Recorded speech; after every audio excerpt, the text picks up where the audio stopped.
This Trump, Russia, Ukraine situation, it's crazy. And while this may feel like just another run-of-the-mill Monday to you, it may actually be one of the most consequential days in recent memory. Because you've got NATO and Ukraine meeting with Trump at the White House to discuss Russia's war, and even that is a fairly impromptu gathering that was hastily thrown together following Trump's controversial meeting with Putin in Alaska on Friday. And while initially today's meeting was supposed to be just Trump and Zelensky, you had European leaders not wanting to risk a repeat of what happened last time, right when Vance decided that Zelensky wasn't grateful enough and he threw the whole thing off the rails. So this was already a big deal, made all that much bigger thanks to the leaders of Germany, France, the UK, Italy, and Finland all deciding they needed to be there, as well as the General Secretary of NATO and the European Commission President. And this is a key thing, is that the leaders in attendance have a wide range of political views. Right on one end of the spectrum, you have UK Prime Minister Keir Starmer, who's from the left-leaning Labour Party, and then on the other end, there's Italian Prime Minister Giorgia Meloni, who's ideologically similar to Trump on many issues. And there's a lot at stake here, as Russia kindly reminded everyone by launching strikes on Ukraine this morning that killed at least 10. An attack that Zelensky responded to by saying this was a demonstrative and cynical Russian strike. They are aware that a meeting is taking place today in Washington that will address the end of the war. Though to be fair there, Ukraine launched their own strikes into Russia when Putin was in Alaska. That said, as far as the meeting, as far as the negotiations, one of the big questions is, well, what exactly is on the bargaining table? And well, based on Trump's meeting with Putin on Friday, a lot. And so notably here, Trump and Putin emerged from this meeting earlier than expected and without a formal deal. The two then holding a super awkward press conference where Trump seemed intensely mopey and defeated. And then shortly after, Trump made the surprise announcement that he was dropping his demand that Russia and Ukraine reach a ceasefire, saying the two countries should start negotiating a peace deal instead, and telling Zelensky that Russia had demanded that the remainder of Ukraine's Donbass region be handed over as a condition for ending the war. With Trump then also indicating that he intends to pressure Zelensky into agreeing to Putin's terms, with him writing in a post on Truth Social late last night. President Zelensky of Ukraine can end the war with Russia almost immediately if he wants to, or he can continue to fight. With him then adding, quote, "Remember how it started, no getting back Obama given Crimea 12 years ago without a shot being fired, and no going into NATO by Ukraine. Some things never change." But Trump's wishes will likely be a tall order, because in Putin's version of a peace plan, Russia would get not only all of the Donbass, but also the Ukrainian land that it currently holds, meaning that Ukraine would need to give up even more land. But you have many saying that's just a non-starter for today's talks, because Zelensky has long claimed that Ukraine would not give up land to Russia and reward it for its aggression. And that's without mentioning the massive problem that Zelensky cannot even legally agree to a deal that gives up land, because Ukraine's constitution actually flat out bans territorial concessions unless there's a nationwide referendum. And according to local pollsters, 78% of Ukrainians are against it. But either way, the world's hoping for some answers coming out of this meeting, and even before things got underway, we had a teaser. And that because before the meeting with the European delegation, he met with Zelensky for a quick talk with the press, which had a sense of deja vu with some exceptions. Right, Ukrainian lawmakers joke that at least there wasn't a yelling match this time. Zelensky also made his own jokes to lighten the mood, such as when the reporter who called him out for not wearing a suit last time complimented Zelensky's outfit today. President Zelensky.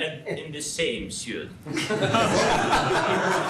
see, I changed, you are not. With things then getting more serious with questions like whether Ukraine would hold elections after a peace deal, and you had Zelensky assuring that it would happen as long as there were good security guarantees. Right, and that was a central theme to these questions. What exactly does Ukraine want as guarantees, and what would Trump be willing to give? And Trump, for his part, was vague on the matter when asked multiple times. Like, for example, when directly asked if those guarantees would involve U.S. troops, Trump said, "We'll let you know that maybe later today. We're meeting with 7 great leaders of great countries also, and we'll be talking about that. They'll all be involved, but there'll be a lot of help. When it comes to security, there's going to be a lot of help." With Trump then going on to say that Europe would be the first line of defense since they're local, but that the U.S. would, quote, be involved. And when Zelensky was asked what type of guarantees would be needed to form a peace deal, his response was everything. Now, with all of that, one big thing that's been discussed a lot since Putin met with Trump in Alaska is the possibility of an Article 5-like pact for Ukraine. Because NATO's Article 5 is the meat of the alliance, and it states that an attack on one nation is treated as an attack on all of them. In Ukraine, obviously they want those protections, but Russia has made it very, very clear that it will not accept Ukraine joining NATO, except maybe not. Right, because yesterday, White House Special Envoy Steve Witkoff claimed that Russia was open to the US and its allies offering Article 5-like protections to Ukraine. So it sounds almost essentially like joining NATO, and right now, as of recording, it's unclear what exactly that means. And in this meeting, you had Zelensky and Trump largely dodging responding to questions about it. Instead, they said that they would talk about it behind closed doors with the other European leaders. But the meeting did reveal something, and that is Trump is very much pushing for a trilateral meeting with Russia and Ukraine. If everything works out well today, we'll have a trilat.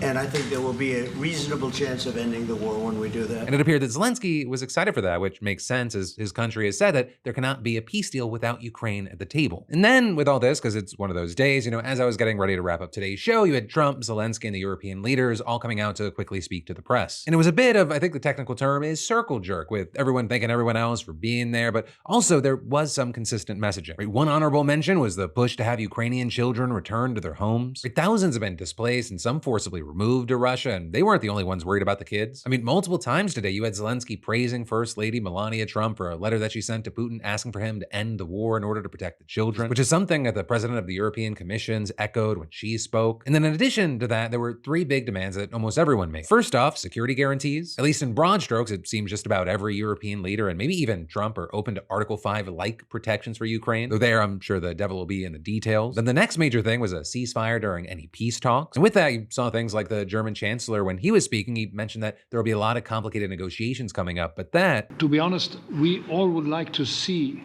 a ceasefire, the latest from the next meeting on.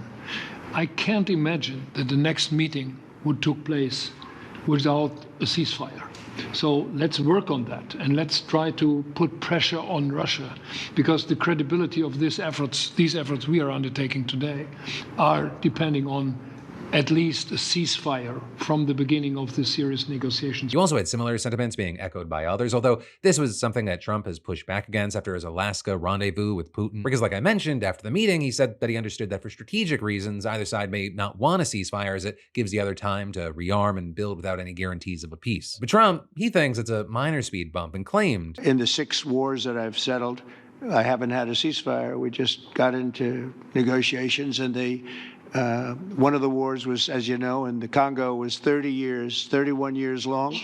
Another one that we settled last week with 2 great countries was 35 years going on, and we had no ceasefires. So pretty much he was giving himself a backdoor to continue peace talks if a ceasefire never materializes. And then the last major thing that everyone brought up was the need for trilateral talks. And really, the entire press conference was possibly a win for Trump because he was widely praised by those at the table for jumpstarting negotiations with Russia, even if it was extremely controversial to do so in the way that he did. But either way, that's where we are with these things for right now, especially because as I'm recording, the leaders are behind closed doors. Right, and then once that's done, Trump said that everyone will go home and he'll have a phone call with Putin. And in general, he hopes that the ball will get rolling pretty fast here and said, In a certain period of time, not very far from now, a week or 2 weeks, we're going to know whether or not we're going to solve this, or is this horrible fighting going to continue.